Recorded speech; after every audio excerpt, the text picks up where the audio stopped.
जय जोहार, नमस्कार संगवारियों, स्वागत है आप सभी का छत्तीसगढ़िया न्यूज चैनल में। आगे बढ़ने से पहले एक नजर सुर्खियों पर। प्रदेश में मुख्यमंत्री ने रोका छेका कार्यक्रम की शुरुआत। प्रदेश के 35% किसानों ने अब तक फसल बीमा योजना के लिए किया है अपना रजिस्ट्रेशन। देश में दंपत्ति की गोली मार करके हत्या कर दी गई। प्रदेश में 2 गुना बढ़े कोरोना संक्रमण के मामले। आइए जानते हैं अब खबर विस्तार से। कबीरधाम जिले में ऑनलाइन वेबसाइट के माध्यम से मंगाए गए धारदार हथियारों को जमा कराने के निर्देश पुलिस विभाग के द्वारा दिया गया है। साथ ही पुलिस ने ऑनलाइन कंपनियों से हथियार मंगाने वाले लोगों की जानकारी देने को भी कहा है। पुलिस के इस मुहिम के बाद 10 लोगों ने धारदार हथियार थाने में जमा कराया है। कबीरधाम के पुलिस अधीक्षक ने बताया कि इस तरह के कामों से अपराध में कमी आने की संभावना है। इसके साथ ही अवैध हथियारों की संख्या में भी कमी आएगी। पुलिस अधीक्षक ने ऐसे लोग जो ऑनलाइन माध्यम से धारदार हथियार मंगाए हैं उन्हें जल्द से जल्द जमा कराने के निर्देश दिए हैं। बीजापुर जिले में बीती रात से हो रही बारिश से नदी नाले उफान पर हैं। दौरान खबर मिली है कि भोपालपट्टनम अनुविभाग में पीडीएस चावल से भरा ट्रक मेटापल्ली से होकर गुजरने वाले बड़ा नाला में बह गया है। बताया जा रहा है कि ट्रक के द्वारा नाला पार करते समय तकनीकी इंजन खराब हो गया, जिसके बाद ट्रक बरसाती नाले में बह गया। हालांकि इस घटने में ट्रक चालक को तुरंत बचा लिया गया है। इधर कांकेर जिले की अंतागढ़ में नदी नाले उफान पर है। जोरदार बारिश के चलते जोगीमारा में पानी बढ़ने से अंतरगढ़ और 4 गांव का संपर्क टूट गया है। तरफ बारिश से जनजीवन अस्त व्यस्त है तो वहीं दूसरी ओर बारिश के चलते किसानों की जनजीवन खुशहाली भरा हुआ है। प्रधानमंत्री फसल बीमा योजना के अंतर्गत फसल बीमा कराने वाले राजनांदगांव के किसानों में उत्साह देखने को मिल रहा है। जिले में अब तक 55,000 किसानों ने अपने फसल का बीमा कराया है, जिसकी प्रीमियम राशि 4 करोड़ 65 लाख रुपए है। इस योजना का लाभ लेने के लिए अंतिम तिथि 15 जुलाई निर्धारित की गई है। जिला सहकारी केंद्रीय बैंक के मुख्य कार्यपालन अधिकारी सुनील सोनी ने बताया कि पिछले साल राजनांदगांव जिले में 2,65,000 किसानों ने फसल बीमा योजना का लाभ लिया था। छत्तीसगढ़ में लगातार कोरोना की बढ़ती हुई संख्या दर्ज की जा रही है। प्रदेश में कल 10,187 सैंपलों की जांच में 241 मरीज कोरोना पॉजिटिव पाए गए हैं। इन्हें मिलाकर प्रदेश में 11,56,000 से अधिक कोरोना संक्रमित मरीज मिल चुके हैं। इनमें से 11,40,000 से अधिक मरीज स्वस्थ हो चुके हैं। वर्तमान में 1,455 मरीजों का प्रदेश के विभिन्न अस्पतालों और होम आइसोलेशन में इलाज चल रहा है। इस प्रदेश में कल कोरोना संक्रमण से 3 मरीजों की मौत भी हुई है। इधर राज्य सरकार के प्रवक्ता और कृषि मंत्री रविंद्र चौबे ने पत्रकारों से बातचीत करते हुए कहा कि प्रदेश में फिर से कोरोना का संक्रमण बढ़ने लगा है, इसलिए जारी किए गए दिशा निर्देशों का कड़ाई से पालन करना होगा। उन्होंने कहा कि लोगों को बूस्टर डोज लगवाने के लिए आगे आना चाहिए। प्रदेश में खरीफ फसलों की सुरक्षा के लिए रोका छेका अभियान पिछले वर्ष की भांति इस वर्ष भी शुरू हो गया है। इस दौरान खेतों में फसलों को पशुओं के चरने से बचाने के लिए इस अभियान के माध्यम से खुले में चरने वाले गाय को गोठानों में ले जाकर बंद किया जाएगा। इसी के साथ ही पशु चिकित्सा शिविर गोठानों में लगाकर गाय की शारीरिक जाँच और उसके नस्ल के बारे में जानकारी ली जाएगी। साथ ही गाय के कृत्रिम गर्भाधान और टीका भी लगाया जाएगा। मुख्यमंत्री ने इस मौके पर कहा कि रोका छेका अभियान पुरानी परंपरा है और राज्य में पिछले कुछ वर्षों से यह योजना चलाई जा रही है और जिसका परिणाम भी अच्छा मिल रहा है। इसे ध्यान में रखते हुए यह अभियान 20 जुलाई तक चलाया जाएगा। मुख्यमंत्री ने इस योजना की सफलता के लिए सभी प्रदेश के किसान और गौ पालकों से अपील की है। केंद्र सरकार ने देश के सभी ऋण देने वाली सहकारी समितियों को व टैक्स को कंप्यूटरीकृत करने के लिए योजना बनाई है। इस काम के लिए सहकारी केंद्रों को 4 लाख रुपए दिया जाएगा। सहकारिता मंत्री अमित शाह ने 100वां सहकारिता दिवस के अवसर पर बोलते हुए कहा कि सहकारिता मंत्रालय की ओर से प्राथमिक किसान ऋण समिति उनके रोजाना उत्पाद के साथ पेट्रोल डीजल के डीलरशिप लेने, अस्पताल और स्कूल कॉलेज बनाने के लिए ऐसे मसौदे तैयार करने को कहा है। इसका मसौदा तैयार करने के बाद राज्य सरकार को दिया जाएगा, जिसके बाद इनका सुझाव 19 जुलाई तक मांगा गया है। जहां मुख्यमंत्री ने बताया कि इस निर्णय से प्रदेश के सभी किसानों को सहायता मिलेगा। शतरंज ओलंपियाड टार्च रिले आने वाले 16 जुलाई को रायपुर पहुंचेंगे और इस कार्यक्रम के आयोजन के लिए सभी अधिकारियों को जिम्मेदारी भी सौंपी गई है। शतरंज ओलंपियाड के लिए 95 साल के इतिहास में भारत को पहली बार शतरंज ओलंपियाड की मेजबानी मिली है, जहां पूरी दुनिया के 188 देश शामिल होंगे। आजादी की अमृत महोत्सव को मनाने के लिए 75 शहरों में यह शतरंज ओलंपियाड की रैली निकाली जाएगी, जिसमें रायपुर भी शामिल है। और देश में होने वाले खेलों में अब तक का सबसे बड़ा आयोजन यह होगा। आपको बता दें कि विश्व शतरंज ओलंपियाड टार्च रिले की शुरुआत 19 जून से हुई है, 28 जुलाई तक चलेगा। छत्तीसगढ़ में शतरंज ओलंपियाड रिले टार्च का आगमन 16 जुलाई को सुबह स्वामी विवेकानंद अंतर्राष्ट्रीय हवाई अड्डा रायपुर से शुरुआत होगी। इसके बाद ओलंपियाड शहर का भ्रमण करते हुए पंडित दीनदयाल ऑडिटोरियम में पहुंचेंगे। स्वास्थ्य विभाग ने बस्तर क्षेत्र में मलेरिया और डेंगू के बढ़ते हुए मामले को देखकर बस्तर संभाग के सभी जिलों में इस बीमारी के लिए रोकथाम हेतु कड़ा कदम उठाने को कहा है। प्रदेश के महामारी से नियंत्रण संचालक डॉक्टर सुभाष कश्यप ने बताया, बस्तर क्षेत्र के गांव के लोगों को साफ सफाई से रहने और इस बीमारी से बचने के बारे में जानकारी दी गई है। साथ ही जिला प्रशासन के माध्यम से गाँव में जाकर जन जागरूकता अभियान के जरिए मच्छरदानी बांटे जा रहे हैं। साथ ही घर में गंदा पानी नहीं आने और मच्छर से बचने के लिए स्प्रे करने के भी निर्देश दिए हैं।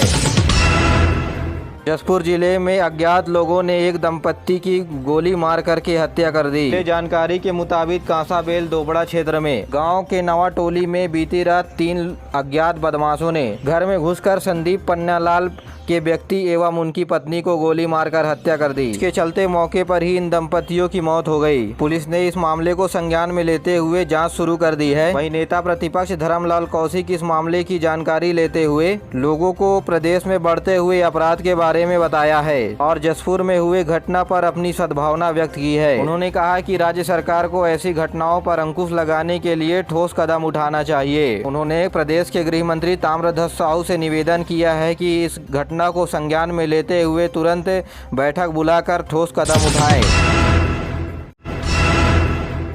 प्रदेश में वन संरक्षण और वृक्षारोपण के प्रति लोगों को उत्साहित करने के लिए वन मंत्री मोहम्मद अकबर ने तुहर पौधा तुहर द्वार कार्यक्रम का शुभारंभ किया। इस दौरान उन्होंने 2 हरियाली प्रसार वाहनों को हरी झंडी दिखाकर रवाना किया। गौरतलब है कि वन विभाग के द्वारा पौधा तुहर द्वार योजना के तहत निःशुल्क पौधा पहुँचाकर घर में लोगों को दिए जा रहे हैं। जानकारी के मुताबिक रायपुर नगर निगम क्षेत्र में 1 से 5 पौधे प्रत्येक घर में दिए जाएंगे। वृक्षारोपण के सफल क्रियान्वयन के लिए वन विभाग के 287 नर्सरी में 3 करोड़ 12 लाख से अधिक पौधे वर्तमान में उपलब्ध हैं। मुंगेली जिले में भी हरियाली प्रसार योजना के तहत वन विभाग के द्वारा निःशुल्क पौधे दिए जा रहे हैं और नगर वार्ड क्षेत्रों में सभी लोगों को पिकअप वाहन की मदद से पौधे दिए जा रहे हैं। वहीं लोरमी में 15,000 पौधे वितरित करने का लक्ष्य रखा गया है। साथ ही स्थानीय लोगों की मांग को देखते हुए और पौधे भी वितरित किए जा सकते हैं।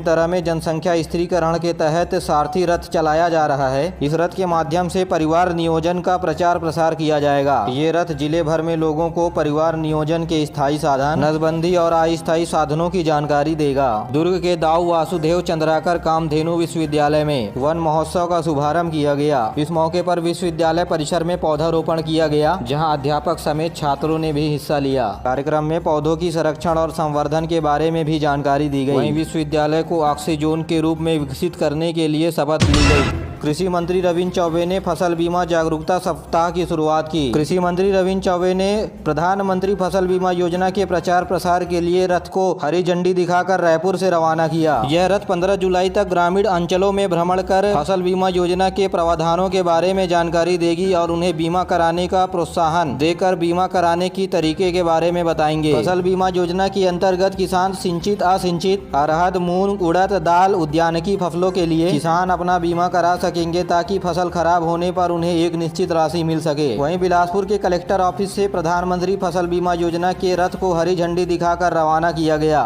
जिले में ये रथ फसल बीमा योजना के तहत किसानों को जागरूक करेगा। खेत में फसल कट कर रखे हुए 14 दिनों तक ओलावृष्टि, बादल फटने, पानी गिरने तथा आकाशीय बिजली जल भराव के कारण फसल की क्षति होने पर किसानों को फसल बीमा योजना का लाभ मिलेगा। आगामी खरीदी विपणन वर्ष में किसानों से धान खरीदने के लिए 110 लाख मीट्रिक टन धान खरीदने का लक्ष्य रखा गया है। खाद्य मंत्री अमरजीत भगत ने उप समिति की मंत्रिमंडलीय बैठक में यह निर्णय लिया। बैठक में यह भी निर्णय लिया गया कि पिछले वर्ष की भांति इस वर्ष भी पुराने बारदानों से धान खरीदी की जाएगी। बैठक में किसानों के पंजीयन के लिए नई व्यवस्था सुचारू रूप से बनाने के निर्देश दिए हैं। बताया गया कि पिछले वर्ष की भांति इस वर्ष भी 31 जुलाई से 31 अक्टूबर तक किसानों का पंजीयन किया जाएगा। वहीं जिन किसानों ने पिछले वर्ष पंजीयन कराया था उन्हें इस वर्ष पंजीयन कराने की आवश्यकता नहीं होगी। छत्तीसगढ़ में 12 जून को डीएलएड के एंट्रेंस एग्जाम की परीक्षा आयोजन किया गया था, जिसका रिजल्ट व्यावसायिक परीक्षा मंडल के द्वारा बीते दिनों जारी कर दिया गया है। इस परीक्षा में करीब 66,000 छात्र भाग लिए थे। आपको बता दें कि डीएलएड की पढ़ाई के लिए गवर्नमेंट कॉलेज में 1800 से ज़्यादा सीटें हैं और इससे कई अधिक प्राइवेट सीटें भी मौजूद हैं। इनके लिए जल्द ही काउंसलिंग माध्यमिक शिक्षा मंडल के द्वारा कराया जाएगा। बिलासपुर रेल मंडल के द्वारा छत्तीसगढ़ से गुजरने वाली 21 एक्सप्रेस और 12 मेमू लोकल ट्रेन को 9 जुलाई तक रद्द किया गया था, तो अब इस अवधि को एक सप्ताह और बढ़ा दिया गया है। इसमें भोपाल बिलासपुर एक्सप्रेस, बिलासपुर रीवा एक्सप्रेस और बिलासपुर अंबिकापुर एक्सप्रेस शामिल हैं। इसके अलावा बिलासपुर शहडोल, बिलासपुर रायगढ़, इतवारी डोंगरगढ़ समेत 12 पैसेंजर मेमू लोकल 15 जुलाई तक रद्द रहेगी। इसके अलावा इतवारी गेवरा रोड ट्रेन 10 से 16 जुलाई तक गेवरा रोड और इतवारी के बीच रद्द रहेगी। इसके अलावा देश भर के रेलवे स्टेशनों में चल रही सीसीटीवी परियोजना के अंतर्गत दक्षिण पूर्व मध्य रेलवे के 3 रेलवे स्टेशनों को शामिल किया गया है। इनमें भिलाई पावर हाउस, भाटापारा और तिल्दा रेलवे स्टेशन शामिल हैं। इस योजना के अंतर्गत देश भर के 756 रेलवे स्टेशनों में सीसीटीवी कैमरे लगाए जाएंगे। यह परियोजना भारतीय रेल टेक और निर्भया कोष के द्वारा संचालित की जा रही है।